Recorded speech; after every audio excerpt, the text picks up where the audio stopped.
Today we are going to be checking out one of the most popular instruments in the world. 3 different recorders. And I'm gonna be taking them out, I'm gonna be putting them together, and we're gonna be throwing them head to head in a battle to see which recorder is worth your money. Last but not least, we're going to be doing a blind test to see if you can tell the difference between the 3 different recorders, tell the difference between plastic and wood, tell the difference between cheapo and not so cheapo. Think you can tell the difference between the cheapest recorder on Amazon and a pretty darn expensive one?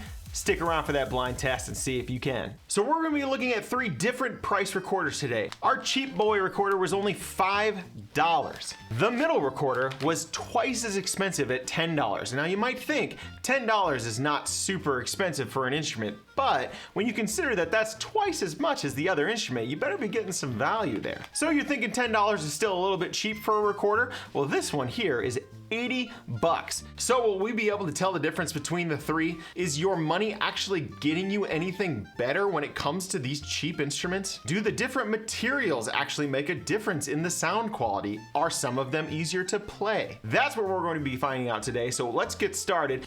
We're gonna start with the most expensive one. So this is an $80 soprano recorder. What does $80 get you in a soprano recorder? Well, first of all, it gets you a nice case. This is a nice soft case. It's got a zipper.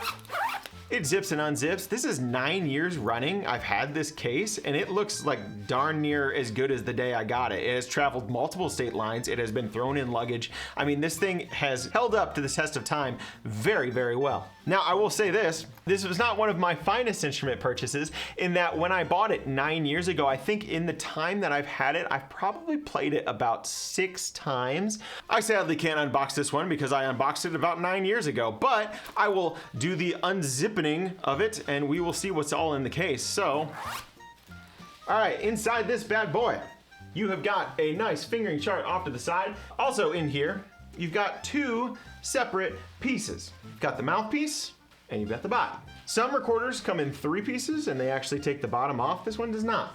It actually has a cork that you need to make sure that you put some cork grease on. So I will do that before I put it together.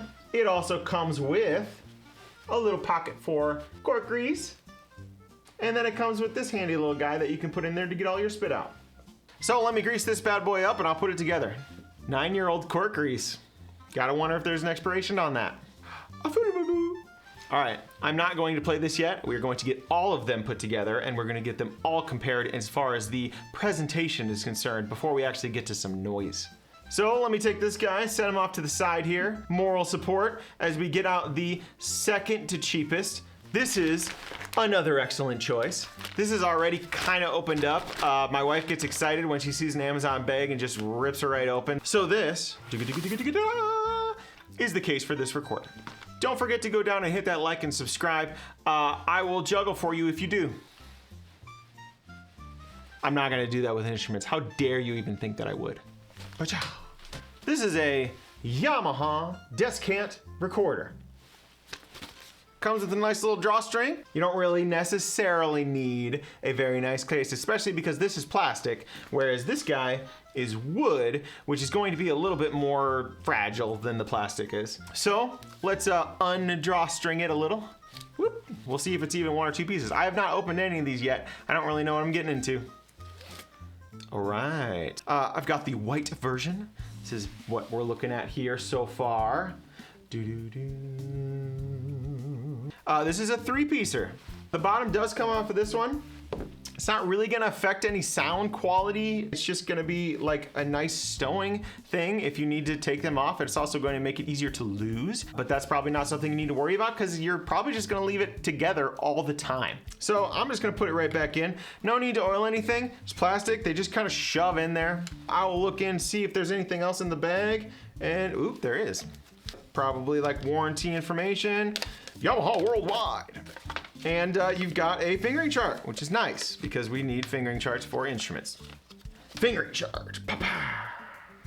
Before I move on, Yamaha, if you don't actually already know this, is one of the most respected and well-known instrument manufacturers in the world. You know that typically if you buy a Yamaha instrument, it's going to be good. It doesn't matter what level it is, beginner all the way up to professional, the instruments will be good. They're not always the best, they're not going to be the worst no matter what, but they're going to be good and they're going to be reasonably priced for what you actually buy. So when I think $10, I know this should play like a $10 or better horn. I don't know what that means for recorders necessarily, but there you go. Yamaha, that's just kind of what it is. My drum set's a Yamaha. I've got other Yamaha instruments. I had a Yamaha trumpet for years. They've all been good quality. I have had no complaints with Yamaha stuff. It's all pretty good.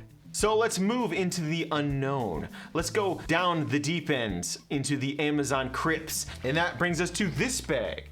They could not even spring for the good job on your purchase thing on this bag. Funny that they're like, this purchase? I guess. They're kind of lucky because I've had these for more than 30 days already because I haven't gotten to the review. So I can't even return them if I wanted to. Whoops, I guess my $5 would be down the drain. How will I ever recover from this? So, $5 soprano recorder. Let's see what we get.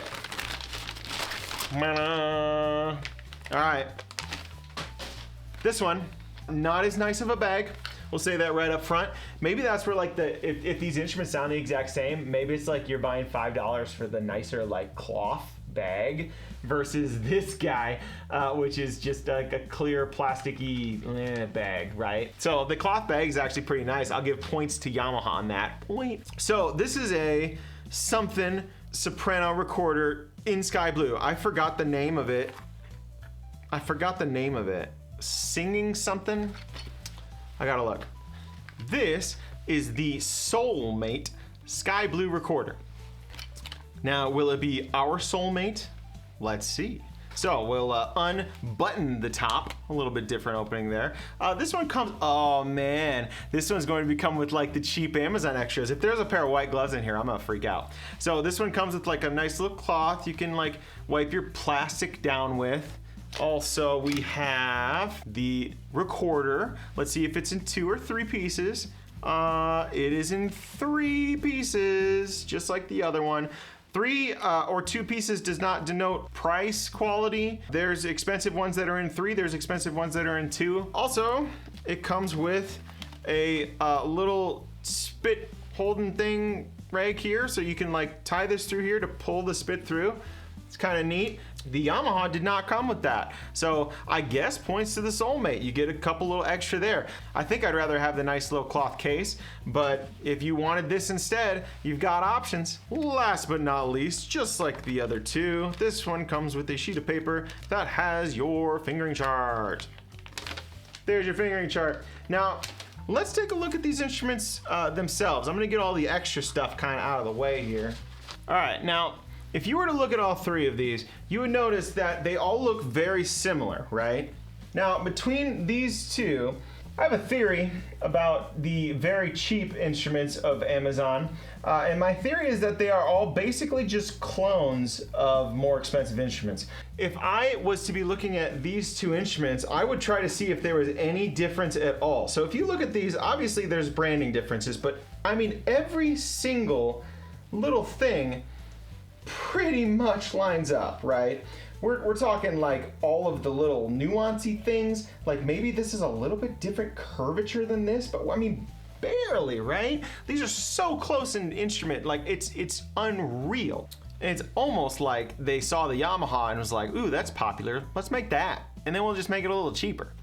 So we're gonna see where the differences are, if there are any. But me as a consumer, like, yeah, I will give credit to the, you know, pioneers of the instrument making world, but like, it's half price and it's the same thing, I'll buy it. But that is actually if it acts the same quality. So we'll see here what we're looking at. The Mollenauer, on the other hand, is a very unique instrument. You can see not only are the patterns different of everything, it's obviously a different material, which is a huge difference. The openings of the hole up here are also different sized, right? So like this one seems to be a little bit smaller. This guy here and this guy here seem very similar, but this one is quite a bit smaller in its curvature and how far it comes down. So we'll see if that affects the play quality. Looking at the back, you'll see there's a little B here on the Yamaha. I'm assuming that that little B stands for Baroque because it's a Baroque horn. Now that makes me kind of curious why there's a G on this one because it's not a German horn. This one's also the Baroque, so I don't know. And then looking at this one, you can see that hole seems to be a little bit smaller than these two. These two look darn near similar to me, but this guy is a little bit smaller. So you gotta wonder how that's gonna affect the sound quality as well. Checking out these three openings, you will see that they are also quite similar. I think the Yamaha actually may be a little bit bigger than the Soulmate as far as the opening is concerned. So that's what you're looking at there. On another thing, like that would affect the sound more than anything, and the amount of air you'd need to push into it to make it sound. Now, none of that really matters. What matters is how they play. So I'm gonna be starting out by playing just one note on all three of these. We're gonna start out with the control group. I'm gonna call Yamaha the control because it's the most common one you'll probably see out in the wild. And I'm gonna play a B. The B is probably one of the first notes you're going to be learning on the recorder. It is thumb in the back and a pointer finger in the front. Let's try it out. There's your note. When I blow into that, it's pretty easy. The note kind of just comes out. I don't have to do anything special with my lips. I just blow. And the note comes out. Number two, let's go with the Soulmate. So this is the cheapest one, $5. Let's see if it plays the same.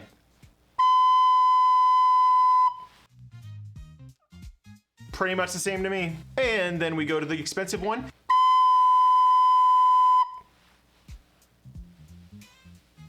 Kind of the same so far. I mean, okay, we got to give it more testing than that, right? Start with the Yamaha. I'm just gonna play down and we'll see what we sound like here.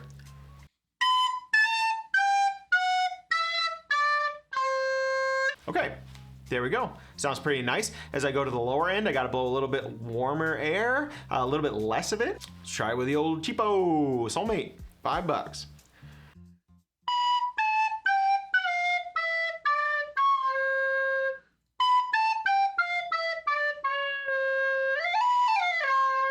Okay, I may have actually have some thoughts about that one, but let's try the expensive one before we come back.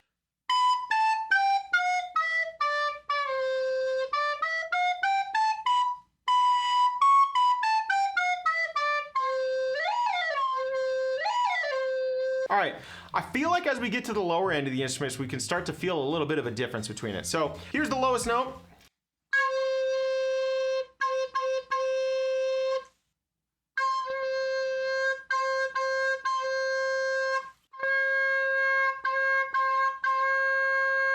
Between these two, I could hardly tell a difference. The Yamaha maybe actually feels a little more open, like a little louder than the Mollenauer. I can maybe get a little bit more touch on this one. Next test, let's see if we can get some dynamics. So I'm gonna be playing a G on all of these, thumb, 1, 2, 3, and we'll see if we can get some loud to soft.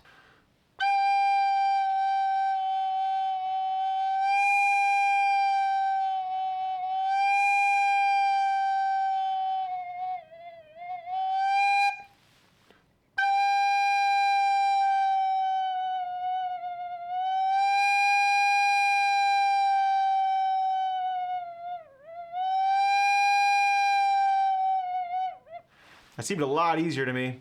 Cheapo.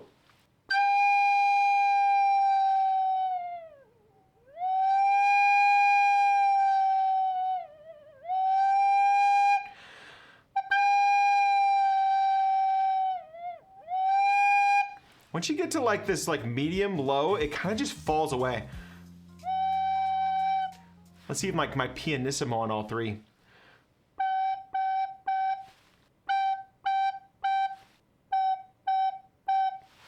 That's what you're looking at. This is the highest pitch on the Yamaha fingering chart. This is a high D, it's above the staff. It involves a half hole in the back. We'll see if I can even pull it out. So,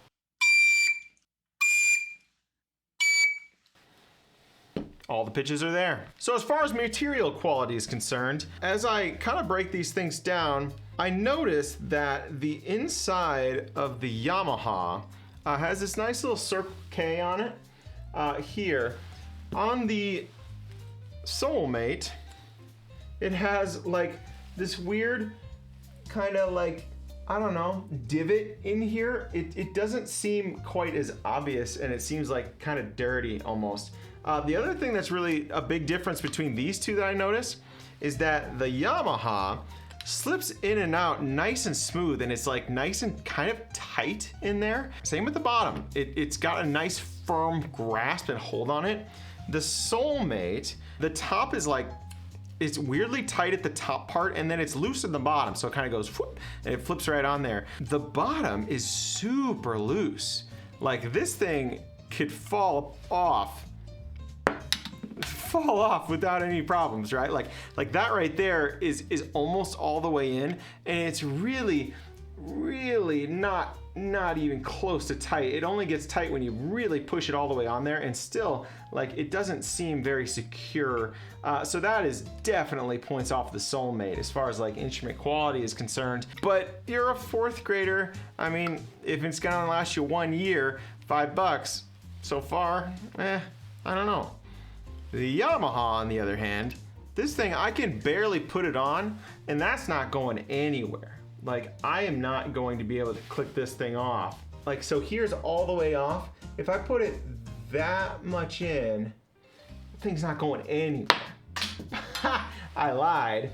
Okay, I lied. You gotta put it that much on. Now it's not gonna go anywhere. There we go. We'll try that with the Soulmate here. I can't even shake it.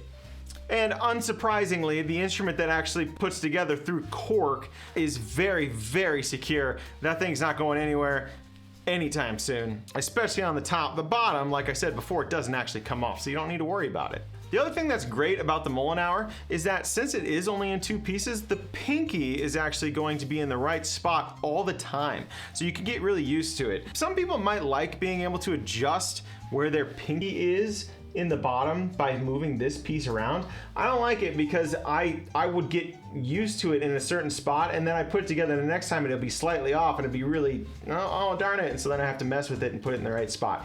I would rather have it the same every time, so I like that it's actually in 2 pieces. Some people probably wouldn't prefer that, but for ease of use, I think not having pieces that move around on you is nice. And something you need to worry about, since this is such a loose fitting bass on the Soulmate, that pinky could actually move while you're playing. I can't get it to do that, which is good. Once it is in all the way, it is fairly secure, like I was saying earlier. So once you do push it in all the way, it should be good to go, but just make sure you don't push it in like almost all the way, because that thing's gonna fall off while you're playing then, and that's not what you want. So let's do a little mouthpiece test here. I'm gonna start off with the Yamaha, and we'll just play the mouthpiece. We'll see how it feels.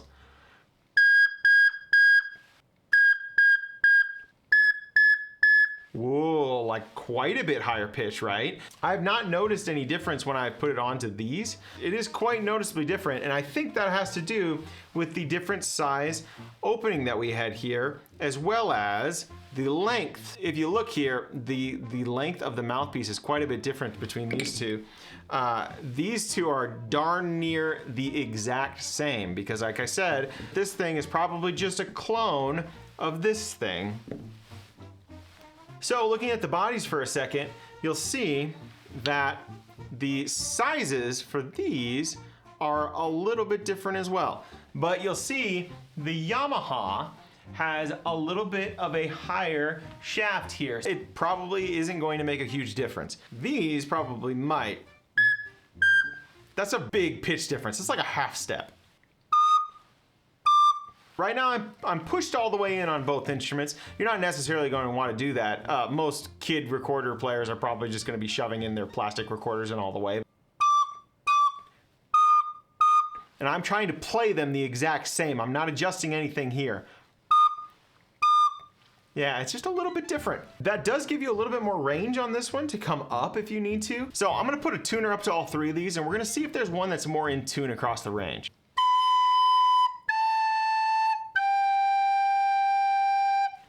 So off the bat, pushed all the way in. The Mollenauer is quite sharp on all 3 of those notes, so I am going to pull out a little bit.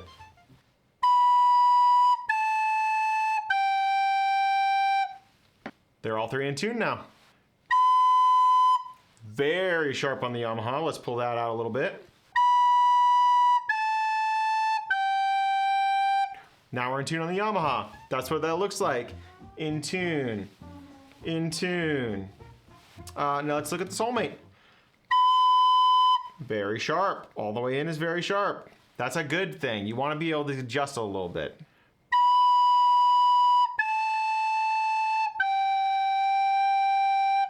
Okay. I got B, A, and G in tune, all three instruments at the same time. We're gonna go down to the lowest notes of the thing and we'll see if we can get them all in tune. As always, we'll be starting with the Yamaha. I'm not going to be trying to adjust anything here. I'm going to get my first note in tune and then I'm just gonna play down the range and we'll see what happens.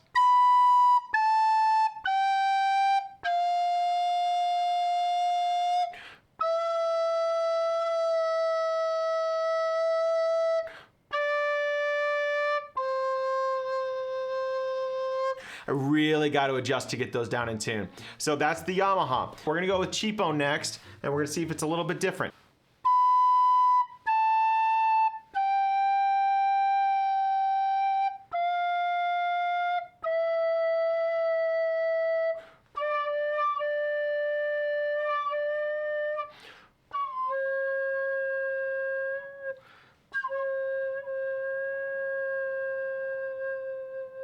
Yeah, those bottom notes, I can't get them in tune. Moving along to my more expensive instrument. We'll start with the B, we'll get it in tune, and we'll go back down.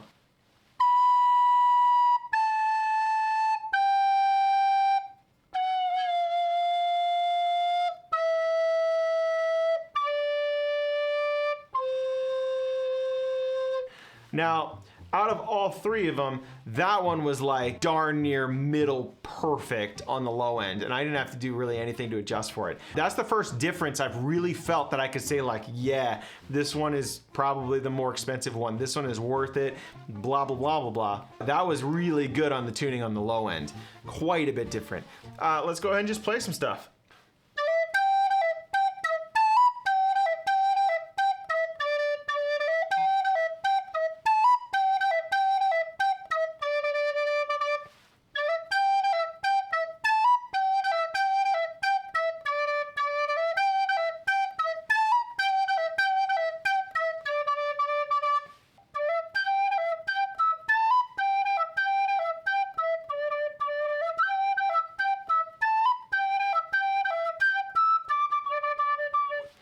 Yeah, I don't know what it was about that Soulmate that time, but I had to put like no air through it before it popped up. If I pushed too much air, it blew up the octave, which is not what you want. It just doesn't, it's not holding up to dynamics as well, right? I'm putting a lot of air through it and it's jumping up too high. This one, I can blow a lot more air before it does want to pop. Same with this guy.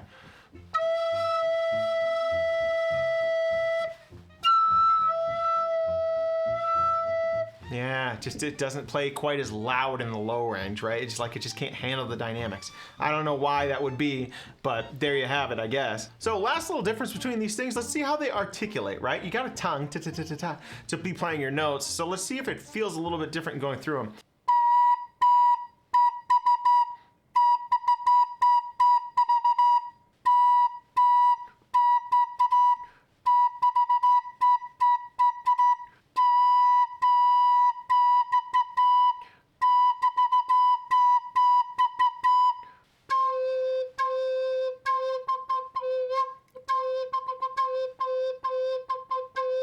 Yeah, it's a little bit tougher there. You can hear me popping up the octaves.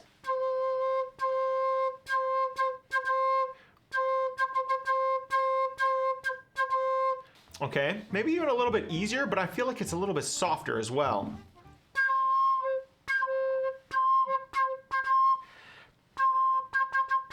Oh man, that's hard to even get out.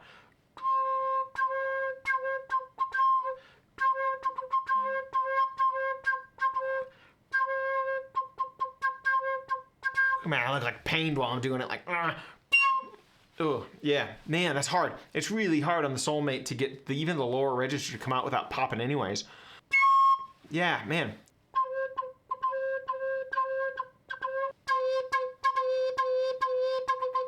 Yeah, even, I mean, that's so much easier to do. That one's the most forgiving out of all three. I can really play those low notes out with the Yamaha. and feel confident about it, but I don't think the sound quality is quite as good as the wooden one. Not only is the pitch different, which could just be a tuning thing again, but this seems like a lot warmer to me.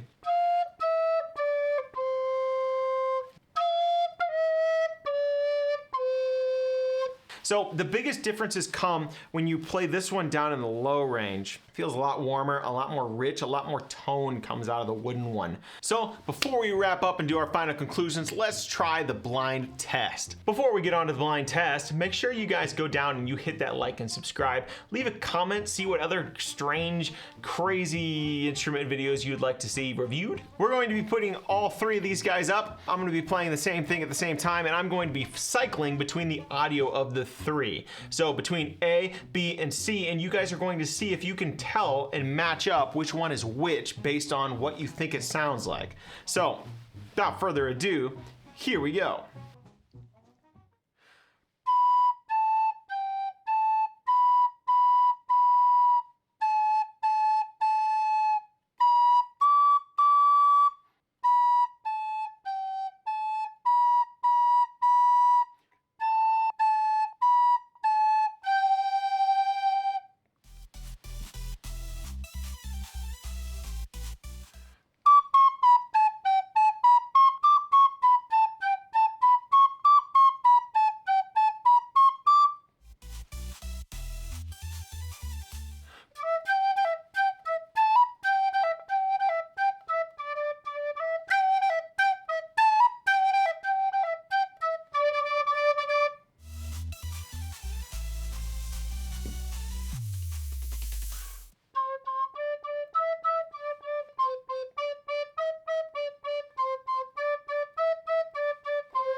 All right, could you tell the difference? Let's talk conclusions. So let's talk tiers here for a second. Let's say that I don't want to spend a lot of money. I'm probably going to be looking into one of these two, but which one of the two should I get? If you are like absolutely, all you want to do is get like a recorder to just play a couple things, you want to maybe learn Mary Had a Little Lamb, you could probably get away with the Soulmate. Honestly, like $5 is like you could use it for a great wall hanging and you'll probably have gotten your money's worth because it's $5. $5 is like nothing. And yeah, the Yamaha is actually like twice as much money. Do you get twice as much horn out of this than you do this? I don't know, maybe, but like it's like twice is a lot, right? You can still play all the notes out of this thing. It's not even hard until you get to the really low end. You just have to play a little bit softer. You can still get those notes out. And for someone who's just trying to learn and like noodle around, whatever, $5 will get you there. Now, what do you get for twice the money? What do you get for that $10 bill? Well, you get an instrument where the bottom does not want to fall off if you don't push it in all the way. Not even just that, but like they fit in so much nicer. Like this is just a nicer quality instrument. They've put together nicely. It plays all the way through the range like it should. This is your probably stepping stone if you're trying to get any sort of a quality control out of your instrument. There's a reason this is the most popular recorder on Amazon, and that's because it is a good quality for the money. $10 is super cheap, and this instrument will play like a recorder should. I'll say that if I had to get my child an instrument for school, I would spring for the Yamaha because not only would it make their life a little bit easier on the low end, but it's gonna sound a little bit nicer throughout the range for me, the parent who has to listen to my child play it at home. But again, this is a pretty color and it is an instrument, so I can set it back here. Ah. Doesn't that look so nice on my wall? So let's say you are in the camp of wanting to get a good quality recorder that you can play and actually learn some things with. Well, you are going to be looking at one of these two instruments, but I'll say that if you are going to be looking at this for your first instrument and you want to just noodle around and learn your fingerings and get a feel for the instrument, the Yamaha is going to get you there. There's just no reason to spend $80 on this recorder if you're still just learning to see if you even like it. Look no further than this guy. buy for someone who spent a lot of money on an instrument that doesn't really need to cost that much money and then didn't ever play it. Yeah, maybe you're a little bit more determined than I was, but even if you are, this instrument's going to be able to teach you the things that you need to know to get to where you want to be with your recorder playing abilities. And you can get it for all of $10. So what do you get for the extra money for this guy? Well, you get a little bit nicer tone quality, especially in the low range. I could definitely tell there was a lower, richer tone when I played this one. I don't know if it's gonna come out into the recording on YouTube, but this thing did have a little bit nicer tone quality than either of these two. You're also getting a much nicer carrying case, which shouldn't be overlooked, but you're getting a little bit more of a high maintenance instrument as well. You can't just throw this thing in your backpack. You're going to have to use cork grease on it if you're going to want to be putting it together and taking it apart. This thing comes with like a huge sheet of how to care for the instrument, where you should keep it, worrying about humidity. That's stuff you're not gonna have to worry about with a plastic horn. So what are my final conclusions? Well, if I was going to be recommending an instrument for you today, I would recommend the Yamaha. I'm all for cheap instruments, man. A lot of these instruments back here are fantastic, and they were the cheapest ones on Amazon in their class as well. The thing is, the cheapest recorder is only $5 away from a very nice, high quality, well-reviewed, well-play-tested recorder. So I think you should just spend the extra $5 and get this one. There's a place out there for this guy. I will still link the Mollenauer to you guys. I mean, I really do like this instrument. Obviously not enough to play it in the last 9 years, but I do like it. So there you have it, folks. Don't forget to like and subscribe. Thank you once again to these fine people for being my Patreon supporters. You also could make your name onto that board. Go ahead onto the Patreon and you can see how.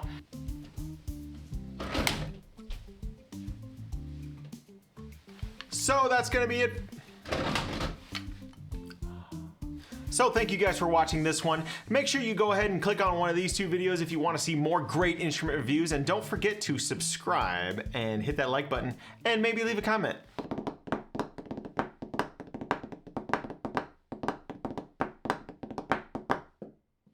The back fell off of this. Didn't fall off the Yamaha though.